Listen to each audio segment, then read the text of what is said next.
Hi guys, welcome back to another episode of the Storytime Society. I'm your host Jamie and I'm so happy you're here. I'm so glad you're alive. Thank you so much for so much for tuning in. The theme of this episode is the pro-revenge subreddit with updates. Okay, can I talk? Hello, remix. Okay, let's get into it. The title of the first story is, "Oh, you had me living a lie for a year? Maybe I'll just go ahead and dismantle every aspect of your life." And there is a content warning: cheating, child neglect, mentions of rape of a minor, drug trafficking, DUI, and death. That's a lot. I thought I was in a slightly tumultuous but overall fun relationship for a year. I had gotten out of a 12-year relationship when I met F-Boy. He was so charming and handsome, I thought I won the lottery. He was super pushy about saying, "I love you" first, and defining our relationship. He introduced me to his family. His niece started calling me auntie. He tells me about his 3 children and their mothers and lies about how the mother of his oldest hates him and is keeping him away from the kid. But then things started getting weird. His ex started calling all the effing time, like multiple times a day. They had children together, but the grandmother had custody. The lie I was told to make it seem normal was that both of them had jobs where they traveled a lot, so they signed legal guardianship over to the grandma to make schooling an emergency issue easier. Then she moved down to the city we were living in for work training, and then she was moving down permanently without the kids. When I asked why the kids weren't coming, the lie I was told was they need to stay in the same school. They are 6 and 4. I'd say staying with parents is more important at that age than their peer groups. It was weird, but I'm the cool girlfriend, and it wasn't my place to tell them where their daughters should live. His work was in the cannabis industry, kind of. He worked with the ex-brother-in-law going to legal states, buying pounds at a time, and trafficking it via USPS. So when he tells me he's going to Oregon, I think nothing of it. After a week in Oregon, a lot of stories just aren't adding up. Like his phone is always dead, even though he carries a power bank with him. And then one of his friends starts posting cuddled up selfies with him. I quickly put 2 and 2 together and dump him for cheating on me with this chick in Oregon. The truth: after I dumped him, I made a messy Facebook post on his wall, which the mother of his oldest child sees, and she contacts me and lays out the truth. 1, he never contacts his oldest daughter, even though he has her cell phone number. No one is keeping him from her. 2, he owes $20,000 in back child support for her, as he has never once made a payment, and he moves around a lot and works under the table, so the mother was never able to collect garnishments or anything. 3, he has a huge criminal record, starting with rape he committed at age 15, and then a lifetime of fraud, larceny, and drug charges that I knew nothing about. 4, his ex, who moved to our city, was his girlfriend of 9 years, who was very much still in a relationship with him. 5, they willingly gave up the 2 children because they preferred to use drugs. Him, heroin, her, pills. 6, there is a 4th child. He and the mother conspired to pin the paternity on another poor sap, and it's been 17 years now that this other man has been paying for a kid that is not his. 7, I was his side chick. 8, his family knew and played along in the lie and included their 10 and 16-year-old children in the lie. 9, his chick in Oregon is actually his star-crossed lover from childhood, and every time they would try to be together, one or the other would end up in jail. 10, the Oregon chick also has a criminal record. Highlights include criminally negligent homicide from a DUI where she killed her passenger, fraud, larceny, and drug charges. This shocked me, so I paid for a criminal background check, which is how I learned of their records. The revenge I took. I profusely thanked the ex for telling me the truth about the situation. I mulled on it for a bit, trying to convince myself to simply consider myself lucky and just walk away with my dignity intact. But then he'd be winning, and I knew I had everything in my power to come down on him like Thor's hammer. I gave the ex all of his info: social security number, state ID numbers, current and past known addresses. With this, she contacted her state's child support services. He now will have his driver's license revoked and can't get one no matter what state he moves to until he is current with his past payments. If he ever gets a real job, 25% of his wages will be garnished. He now has a warrant for his arrest in the state his oldest kid lives. He's trying to play house with his new girlfriend and contacted the mother of his oldest to arrange a meeting with his kid and his girlfriend's child. The mother is playing nice and pretending it's a go, and he's planning a trip to visit the daughter. He will not see her at the meeting. He will be seeing the police, and they will arrest him for the failure to pay. And he won't get out of jail until he pays a sizable chunk of the $20,000 past due, plus bail. I gave the ex his info the day before his federal tax refund was set to go out. She was fast enough at getting his info to child support services that they intercepted his full tax refund, and now he has, for the first time, paid for something for his child. His past due child support is also going on his credit report. I know the name of the business his ex-brother-in-law owns and uses to launder his drug trafficking money. I dropped a dime to the IRS, so he's losing his only steady income soon and can't get a job at Walmart due to his criminal record.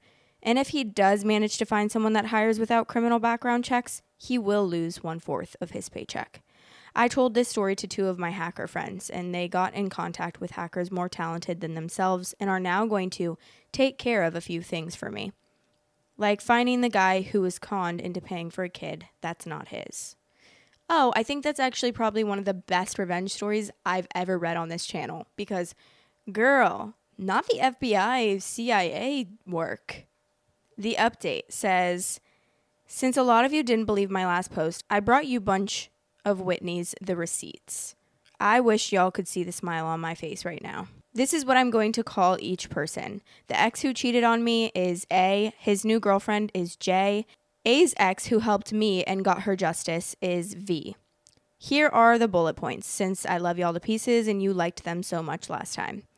A has stayed in communication with V for the longest period he's ever sustained because he, laughably, believed V would give him back half of his tax return. V, of course, kept every penny and told him she never got it. It must be going into an account the state has set up for our daughter because I haven't gotten anything. A forgot his daughter's B-Day, which caused a lot of drama because only days before Jay made a Father's Day post on Facebook to all the fathers who can't be with their child on this special day. Jay was trying to defend A to V by telling her that his work hours make it so hard for him. Well, his early hours on the West Coast happened to perfectly line up with his daughters on the East Coast. They just make excuses for each other. Ha! So Jay was dumb enough to let slip he has a job and what the hours are, and where it was over the drama of not calling his daughter on her birthday. And now that V knows about it, she told her caseworker at Child Support Services, so his wages are getting garnished. A finally sent her a pair of Jordans a few weeks later, but the kid didn't care and still won't talk to him on the phone. J and A play happy couple on Facebook. A tells V, because of the garnishments, that he can't afford to fly and visit. So I thought my story ended there. Not everything I wanted, but V is getting regular money and so justice had been done. And then 10 days ago, I get a DM request on Instagram. The message request is from A. It says, it might not matter to you, but leaving you was not an easy thing for me to do. Might have seemed that way, but it tore me up. I'm not even mad for all the chaos that you caused me. We all make stupid choices in life. I chased a fantasy and moved to the other side of the country. Well, I got what I deserved. I'll spare the details for fear of excess gloating. You are a step G beautiful woman. You have to know that. You did nothing wrong. You have to know that. I had to do this, and I'm truly sorry from the bottom of my heart. I never said anything to you that I did not mean. Damn. I think of you still and wish you the best. Just wish I had done things differently. You didn't deserve that. Sorry. Oddly enough, I felt nothing, which was amazing, and I just let it pass because I am moving on with my life. I didn't even tell V.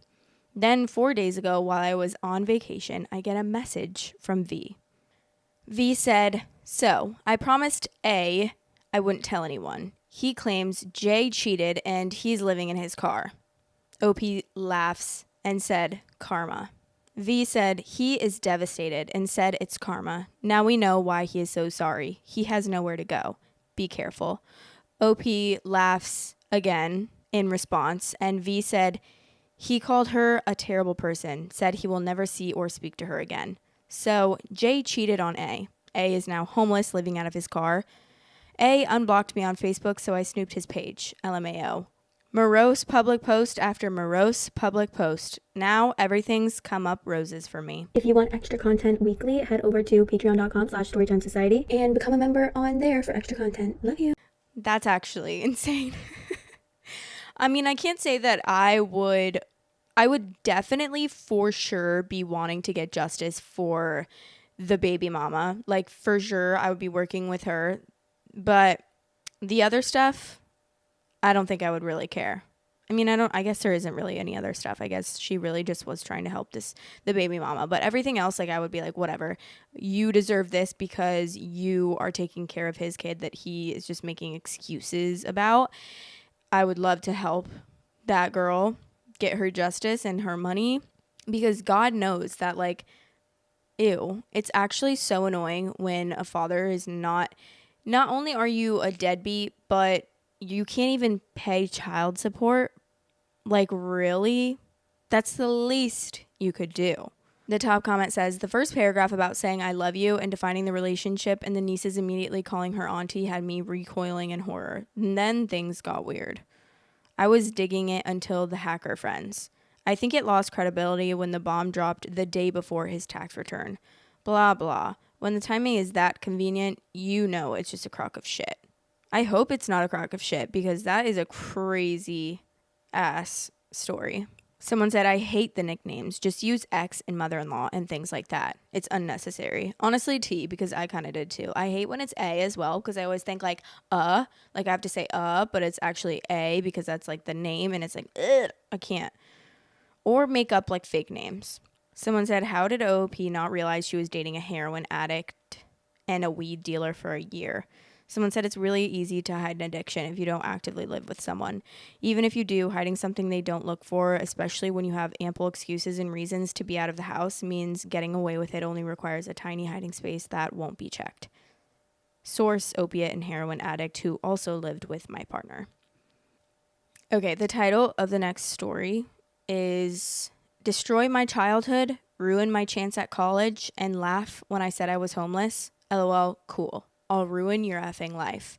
Trigger warning, child abuse, and mentions of sexual abuse. Some backstory. My mother was a really shitty person. I have 4 other siblings, 1 older sister, 3 way younger, 3 different dads. Before I was born, I'm male, by the way, my oldest sister was taken away from my mother when she was a few months old because she tried to stab/slice the father of my sister while he was holding her. She lost custody and the dude left her. Older sister goes to live with her father's family in a different city. Cue lil ol' me coming into this sexy world. My dad went to jail 2 to 3 years after I was born for a while, and I rarely saw him. He's an alcoholic, if that matters. She was a single mother, but she made it work, and she worked hard. One of the bigger problems was that she took out all her aggression and hatred of my father on me, as well as work stress and etc. She dealt with sexual abuse growing up, which I'm sure definitely affected her relationships and how she treated me as well. Anyways, cue me being abused from the ages of 4 to 5 to about 17. Every day was hell. She was extremely strict and her perspective was warped. She was also pretty big into stature and had a lot of strength. Examples of her being shitty. I've gotten beat up badly once because her room was dirty. The dishes weren't washed, and I got beaten as soon as I got home, even if there weren't dishes when I left to school. If I walked too loud, I'd get my ass beat. She broke my nose for looking at her the wrong way on my 10th birthday when she brought me a cake I was allergic to. It had peanuts, and she knows I'm slightly allergic, but fiend ignorance. It was more or less every day or every other day. She used her fists, elbows, extension cords, hangers, chairs, canes, bats, etc. Whatever she could find, I was getting beaten with. I couldn't ever escape to my room for long because she would always call me every few minutes to get her things or to yell at me. She never drank or did drugs or anything. Whenever she was upset and I happened to be in front of her, she'd kick me down the stairs to make me hurry up. She's put a knife to my neck before and had to be forcibly stopped by her boyfriend at the time. Burned my Christmas presents from other people. She didn't get me anything that year. And just other really shitty things. The only thing I will say, she tried really hard to make up for it with video games and electronics and etc. It didn't make a difference to me though. It never helped. She controlled most aspects of my life. I got by with little petty revenges, peeing in the Lipton iced tea she drank, rubbing her forks and spoons between my butt cheeks before I served her dinner, ignoring her screams for help when she had kidney stones. How the F am I supposed to help anyways? But by the time I got to high school, I turned to alcohol. I resented her, and the negative atmosphere affected who I was as a person. I started to be cold and uncaring, calculated. She started kicking me out every few months, telling me to find somewhere else to live by age 15. She sent me away to a different country for a year and tried to keep my passport, but I made it back to the US with the help of the embassy and my stepfather. She'd already left by that time and found some other dude.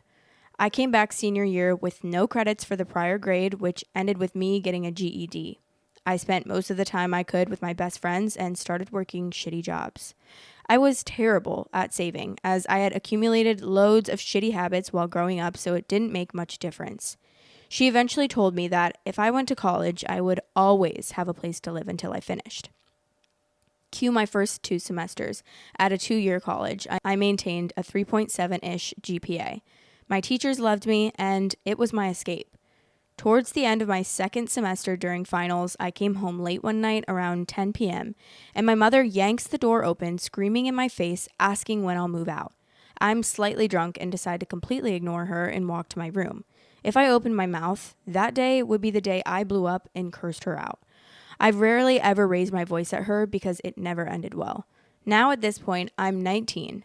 And I've been doing school full time with no savings. I'm also fairly fit and could easily take my mom at this point. I never laid a hand on her or any woman. I hate violence. I get to my room, she rips my door open and starts yelling.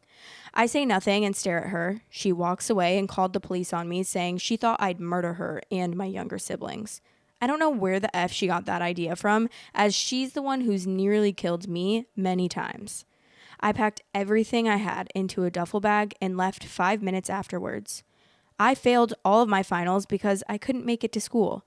Things kind of spiraled, and the next 2 to 3 years were me on and off homeless. I survived the best I could in a big city with no college degree and made a lot of shitty choices due to my shitty habits.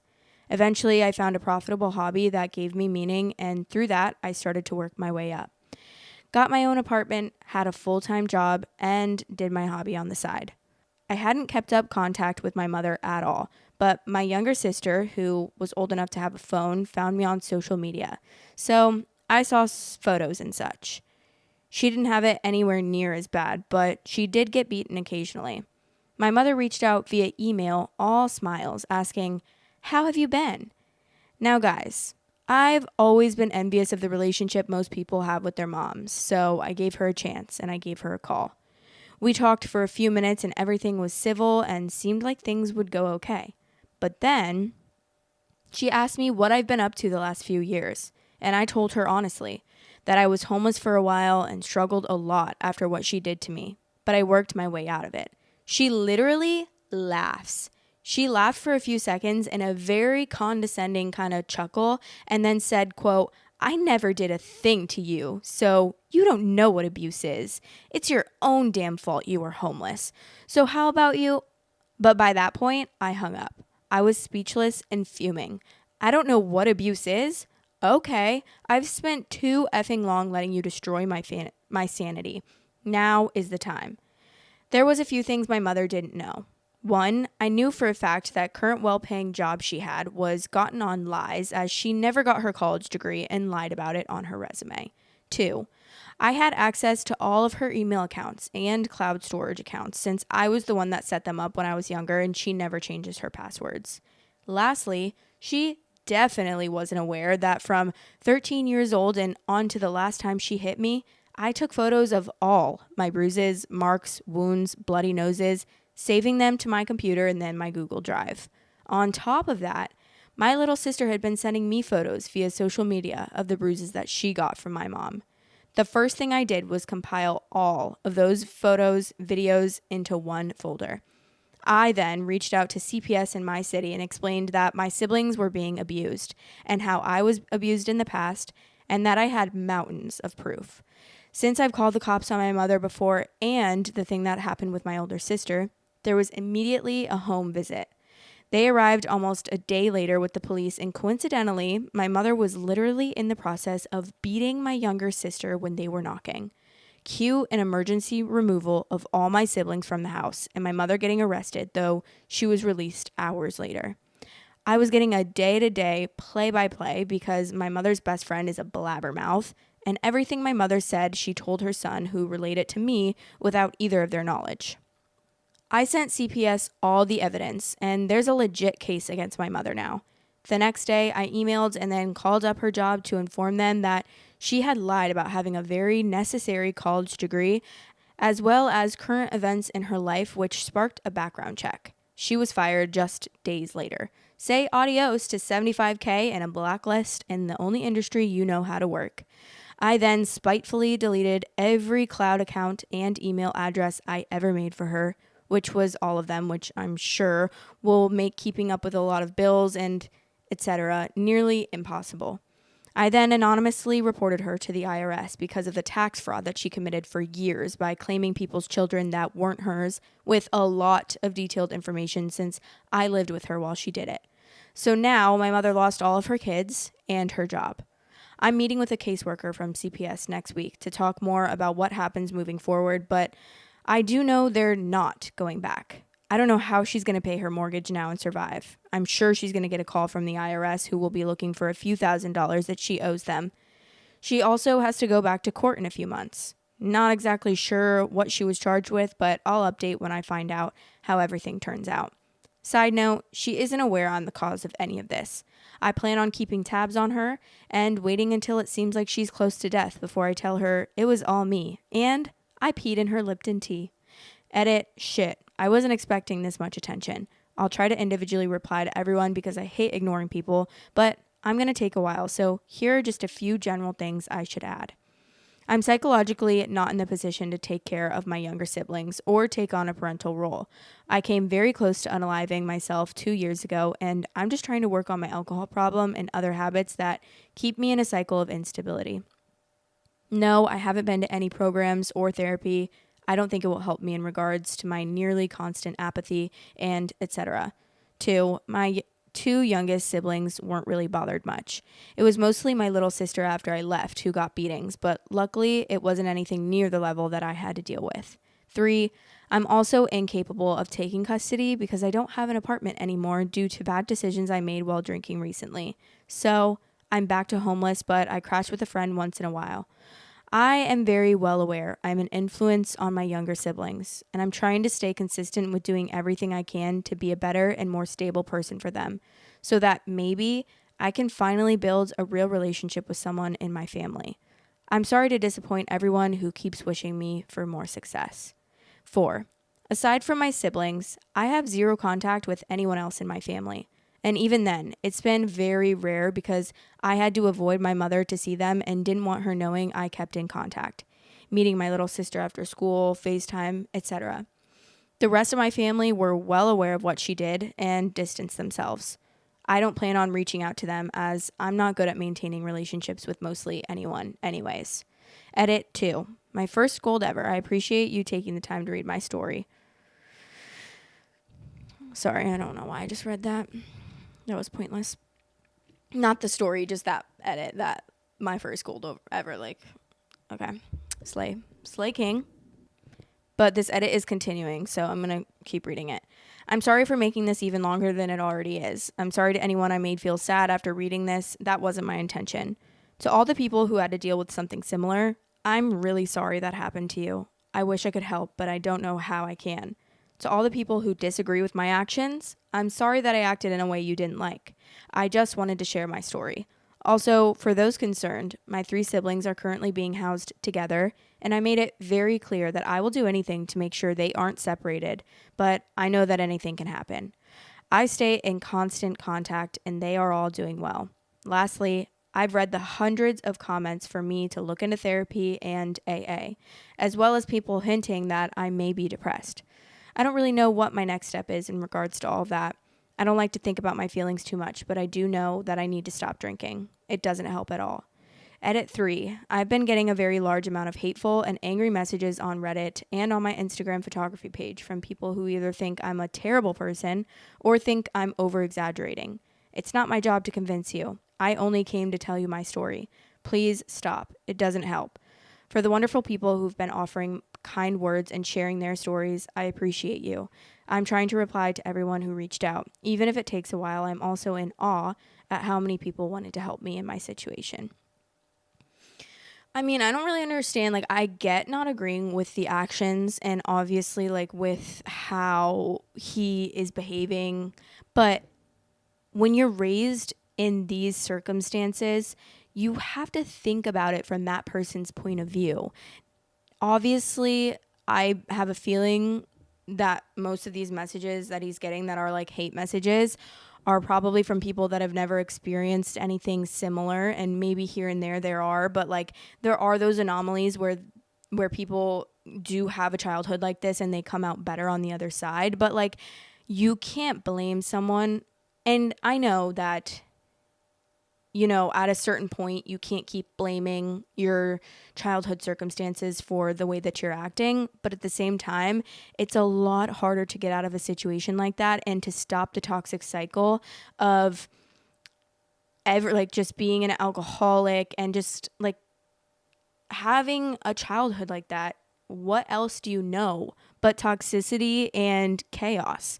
So obviously that's going to set the precedent, set the tone for how your life is going to be for until you can, you know, get it together, which can be a lot harder. And sometimes it can never happen. And sometimes people will never end up getting it together.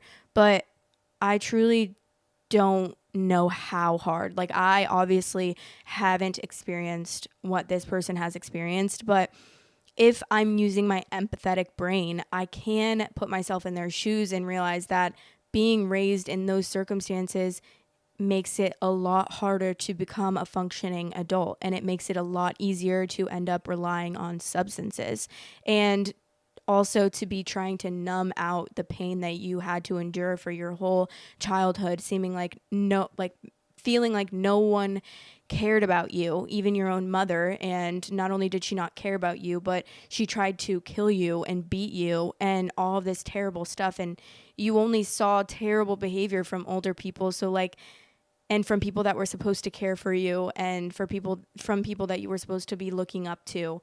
So I can understand why that would be the outcome and the situation that you're in now. You know, like, it's really not as easy as just do this, or like, that's why in a lot of situations, like homeless people, they all have a story, you know, like when you see them on the side of the road, a lot of times people will just easily be able to look at them and apply something so simple to them, like, oh, they're just a drug addict looking for money.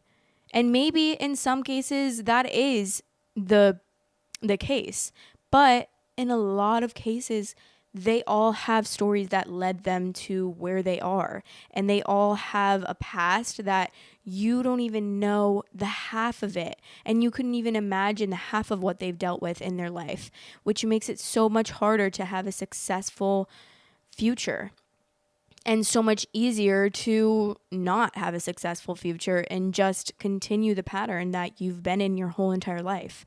And it's really sad to think about. And I don't know, you just have to remember that people are human beings. Like, everyone is a human being. And obviously not everyone is a great person. And not everyone, and I mean not everyone as in like pedophiles and, you know, rapists and stuff. Not everyone deserves like a redemption. But a lot of people do, and I feel like you can't just completely shut out all the people that do deserve a better life and do deserve a chance at becoming something else. I don't know if I'm making any sense, but I just feel bad because I'm sure people are like judging him just based off this story and being like, ugh, I can't believe this, I can't believe that. But it's like, there's circumstances that you're born into are pure luck. If you're born into a rich family that has that gave you no trauma, that gave you like an amazing life and an amazing childhood, that's pure luck. Just as you didn't ask for that, this person didn't ask to be raised and born into a family that is abusive and only shows them hate. I don't know. It's just sad because you can't help the circumstances that you're born into. Storytime Society is now available on all listening platforms. If you are on any of those listening platforms, I would really appreciate it if you rated me 5 stars. Thanks for all the support. Okay, there's an update, so let's read it. I'll give an update on me personally first. My camera was stolen, and instead of trying to get another one, I decided to take a break from photography. I appreciate all the support you guys gave me after my first post. It's been extremely hard. Taking pictures was the only thing I really did that helped me feel okay, but I'm learning to build resilience in the meantime. I swallowed my pride and moved into a homeless shelter in my city, specifically for people with jobs and a savings. I'll be able to continue saving while I work on bettering myself as a person. I created an action plan and mapped out all my goals and how I want to achieve them. Up until recently, I wasn't even planning on being alive. Sorry if that's too dark. I honestly always had these thoughts, wishing my mother would have finished the job with me and made my life easier. But as of late, I'm becoming more and more curious of what I'm capable of if I gave myself the chance. I've been able to visit my younger siblings and have gotten to know my little sister a bit better because of the experience. I feel like a horrible person for admitting I still feel nothing for them or really anyone, but I won't let my feelings get in the way of the promise I made to myself or them. I've also only drank 3 times in the last 4 months compared to every other day in the past, which isn't great, but it's a change. My younger siblings are still with CPS, but I can't go into detail. My mother was supposed to go to her hearing to get them back, but things got complicated. Important. My mother's best friend's son, who I've known for 8 years, does his best to relay all the shit my mother tells her while they talk on the phone all day long. Things had gotten worse for her. She hasn't been keeping up with her mortgage payments. Her fiance, my youngest sibling's dad, is no longer her fiance anymore and is trying to file for custody. I heard she was a wreck and then went ghost, but it didn't make me feel better. There weren't supposed to be any winners. Honestly, I wasn't even going to update. I initially just wanted to tell someone for once, but one thing changed my mind. Something I was not expecting months after I set this all in motion. A phone call from my mother. In the past, seeing her calls, even after moving out, would set me on the edge. But that hasn't been the case lately. It was just another thing that happened. Just another event. Meaningless, but at the same time, she always had my number, but never reached out. Even when things first started going to shit. I doubt she even gave me a second thought. But I'm sure you're all curious to know what was said. My mother is gone. A few weeks after my post, the state I'm in brought felony charges up against her. She left the country shortly after and went to her home country in South America. I have no idea how she was even allowed to leave, but they didn't take her passport. She avoided specifics on that part. She mentioned staying with a family friend temporarily and tried to frame it as a short vacation. She didn't even start off with a hello. She started the conversation by ordering me to go somewhere quiet before launching into a sob story about how things have been going for her. This is after months of no contact. After laughing at me for being homeless and denying she ever abused me months ago, just yammering away like it was nothing, but I let her talk. It was surreal. I felt so cold just listening to her talk. It was like talking to a stranger. She mentions losing out on so much money and how she doesn't know how all of it happened, and then finally she hits the topic du jour. Cue her bringing up my little sister in the night of the emergency removal. She starts complaining about how she misses my little sister and brothers. Mentions something about how it messes up tax season, and then she had the audacity to start trying to convince me that I should go talk to the caseworkers for her to back her up and claim that she never abused them or me, and I should know that. She said that to me after everything. Of all people, 9 minutes into the conversation, like nothing ever happened. But it wasn't anything new. Of course, I cut her off, but at that point, my mind was already made up.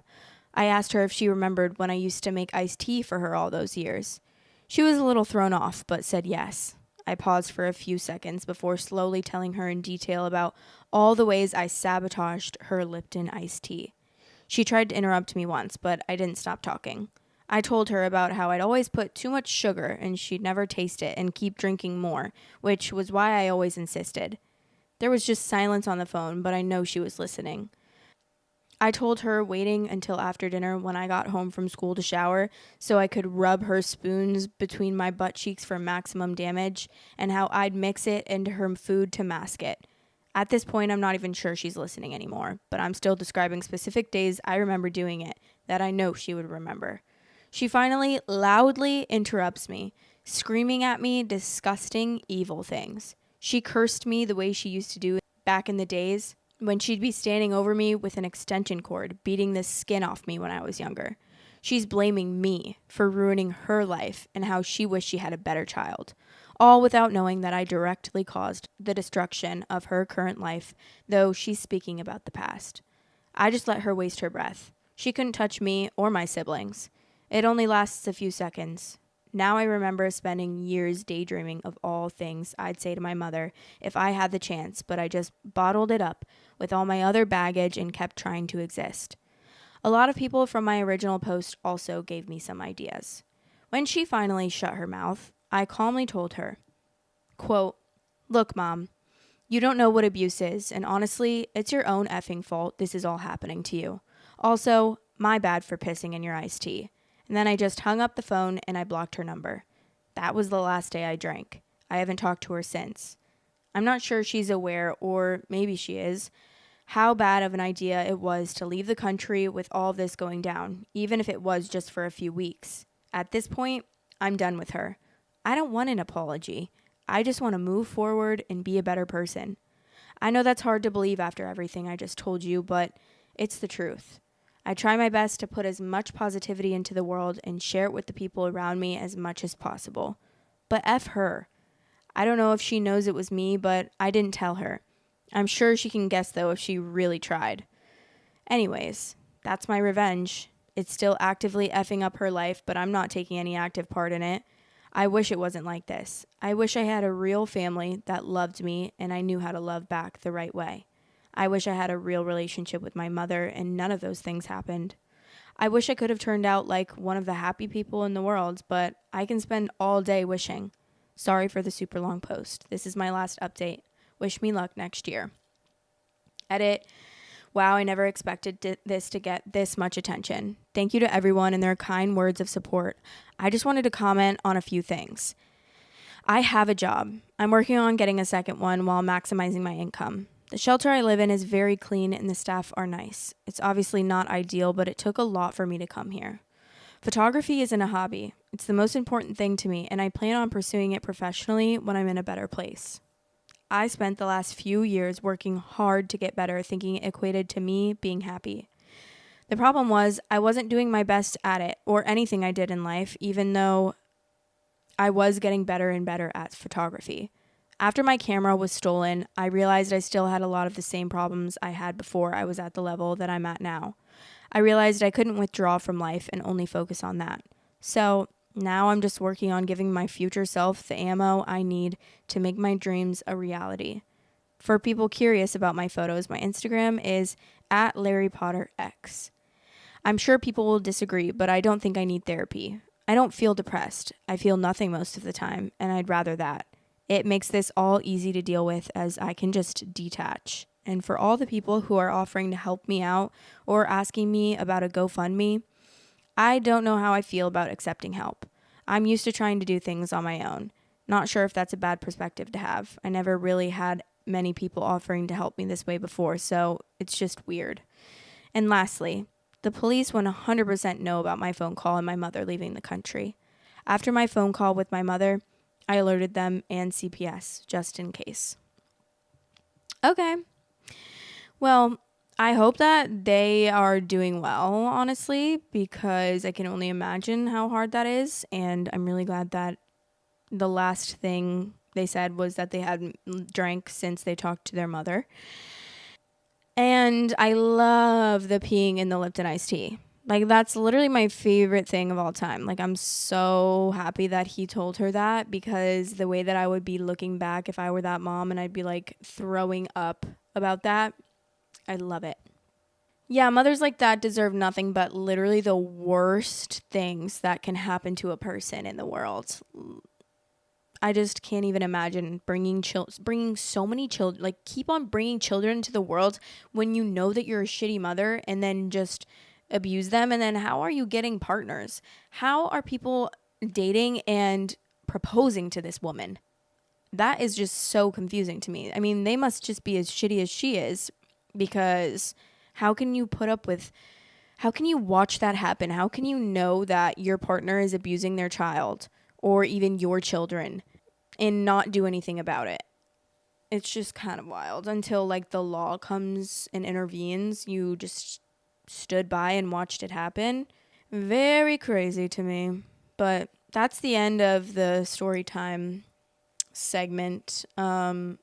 I'm going to update you guys on my life. Nothing really is crazy happening, but this weekend Jack was gone, and he was a couple hours away with some of his work friends on a golf trip, so I had the weekend to myself to do whatever I wanted, which obviously I can do whatever I want all the time, but I went to the beach on Friday night and I had a nice dip. I read my book, and then I got Chili's, the not the triple dipper, but the 3-count honey chipotle chicken crispers with fries and a side salad and a Coke Zero. Literally the best thing of all time, and I've had it every single weekend for months now, and I don't know when or if it will ever stop. And then Saturday, I went to the beach all day. There was a literal wedding on the beach, like this very, very public beach. And I'm not judging or anything, but it was like the most weird spot to have a wedding in the world, because let me tell you, this beach was beyond packed. There was so many people, and then there was just this random little spot that had a bunch of chairs and a wedding happening. And so there was like the main entrance to the beach. I was so confused when I got there. The main entrance to the beach, I was walking down. I was like, I can't wait to go to the beach. And then all of a sudden, this girl and her dad come up behind me, and the girl is in a wedding dress and the dad is in like a suit. And they pass me and they go in front of me, and she's like, oh, sorry. I was like, oh, no problem. And I'm like, I'm getting so confused. I'm like, wait, she's in a full wedding dress with a full wedding beat and full wedding hair. And like, that's obviously her dad walking her down the aisle. I'm walking down the aisle with the bride and her father. What's going on right now? And I keep going because I'm like, oh, maybe I can just pass through. No, that is the aisle. And when they walk out, those are all the chairs and the guests. So I was about to walk out with the bride and the fucking dad. And I was like really, really confused, trying to understand what was happening. I don't know why it took me so long to process, because I've never seen like a wedding just take place on a random public beach where so many people are at. And I was like, I'm actually terrified right now. So I turned around, and then I had to go all the way to the other entrance. And then, yeah, I watched the wedding happen. So many people were next to them, just like with all their music and like their tents, and it was crazy. I mean, I can't personally say I would rather do that. I would rather just like have it in a fucking backyard, because I don't want all these random, you know how many random people were videotaping their wedding? It was wild. I was like, what's actually happening right now? Like, this is so crazy to me. Just people, random ass people, 2 feet from their full wedding and videotaping. First of all, you don't even know these people. Why are you I mean, I did take like a Snapchat, but I wasn't full. These people were full on videotaping just this random wedding. Like, what are you going to do with that information? What are you going to do with that video? But then I came home and I had to get ready really quick, and I met my roommate, my old roommate from like 2 years ago that I was really good friends with. And we went for happy hour and we had dinner, and then we just kind of bar hopped a little bit and drank, and it was really fun. It's always nice seeing her. She lives like 35 minutes away, which is really annoying because I wish that she lived closer so that we could hang out more often, but it's still, I don't know. it's nice to have her because we were really close while we lived together. And I think I told you guys the story, but like she got a boyfriend and then she completely stopped even like coming out of her room. And it was like really odd for a whole year of us living together. We had lived together, I think, for like 3 years or 2 years, 2 or 3 years. I don't know. But we were really close. And then all of a sudden, when she gets her boyfriend, like she just completely stopped coming out of her room. She completely stopped hanging out with us. I was like, I remember saying stuff to her like, hey, I'm a little offended that you never hang out with us anymore. And she was saying that she was like sorry. She just didn't like want to be tempted by going out and like, because she felt like the only reason she ever went out really was like to get attention from men, which, okay, understandable. Like you want to be respectful to your relationship because you feel like that was like the only thing that you ever did when you went out. And but then they moved in together and they moved like 20 minutes away from where we lived. And he got a job, okay? So they were supposed to be moving. They moved farther away from where she worked. She worked really close to where we lived, and then they moved like 20 minutes, 25 minutes to be in the middle of like where he worked and where she worked so they could, whatever. And then he ends up not even paying a lick of rent, electricity, no bills, and he quits his job or he gets fired within like a couple weeks of them moving in, which is so crazy. And now I'm like, okay, understandable why you like didn't want to hang out, especially because at this time we had moved 20 minutes together. What am I saying? 20 minutes away from where we lived as roommates. She moved into an apartment literally walking distance from the apartment that I moved into with my boyfriend. And we didn't hang out for that whole year. But when we caught up like a few months ago, and she was just telling me everything and it was crazy, and I was like, okay, understandable why you didn't like want to hang out and you were going through it.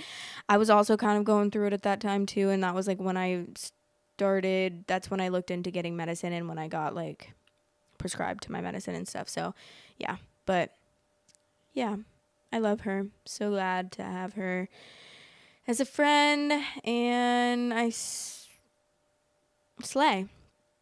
I drank. I got like tipsy off the 2 drinks that I had at dinner. And then we had like 2 more drinks after that. But it was like within a 6-hour period. So I literally was not drunk at all by the time that we were done. But I still get hungover the next day because I never drink. So my body's just not used to it. And even if I have like 3 drinks, I will be so hungover the next day. And it's awful. Oh, and then me and Jack's anniversary was the next day. So we went to dinner, or we went to the beach and with his mom. Well, we went to the beach and then I invited his mom and she came, and we stayed there for most of the day, then came back, took a nap, and went to a nice dinner. It was like this Indian cuisine place. It was kind of like a higher end Indian place. I've never really been to an Indian restaurant, so I don't know, but yeah, and it was really nice. Our waiter was so nice. I loved him so much. And then we came home and I think we watched Love Island together and it was really nice. So we've officially decided we're going to say that we're together for 4 years because technically we have been together since January. Was it January of 2021, I think? I don't know. Somewhere around there. And then we dated for a year, broke up for 3 months, and got back together. So we're like, for a while, I was obviously like, no, you broke up with me. We're not saying we've been dating for that long. And then now I think we've gotten to the point where I'm like, okay, fine. We can say we've been dating for 4 years now. Because usually every time, I'm not kidding, guys. I'm such like a open book about everything that I don't care who is asking me. Like I will tell anyone anything pretty much. And sometimes I feel like afterwards I'm like, wait, why the fuck did I tell them my deepest, darkest secrets from when I was 7 years old? Like that was so crazy.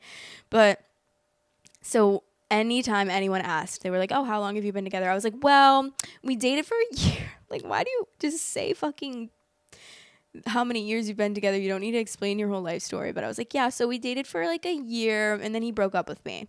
And then we were broken up for like 3 months and then we got back together. So technically this long, but I don't say that. I say this long because he broke up with me. So, like, it's just so silly. I don't know why I have to over explain myself like that, but I love you guys. And I hope that everyone is doing okay. I have been meaning to bring up everything that is going on in the world right now. I mean, I always do bring up certain things that are happening, but especially lately with the deportation and ICE just actually being insane. And it's really such a sad, like, it's honestly such a sad thing. And every time I see a video on TikTok, I truly like cry because it's just families that are trying to live their lives and have a better life, and parents that are trying to make a better life for their kids, and kids that have to go through all this trauma all because of our current administration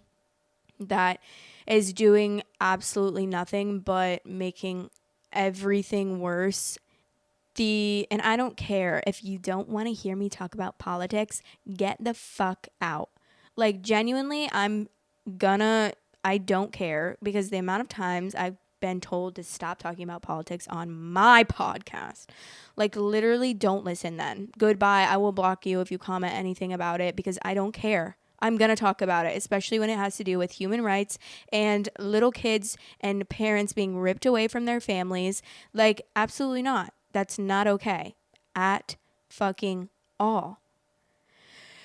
So I hope that, obviously there's probably some of you guys that are being affected by it. And I'm not directly affected by it, but I care about people, and I am sad that people are being affected by it. Like, it upsets me. So I'm going to talk about it because that's what I believe in. And I don't think that anyone should have to be going through what these people are going through. Like, first of all, we all live in the world, land that we stole.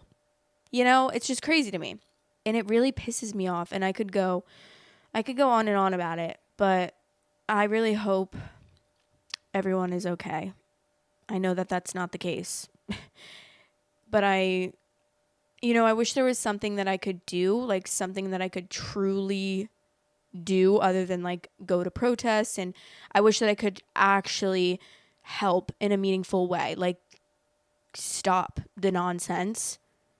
But unfortunately, I can't, and I can only do so much, and I can try my hardest to fight for these people.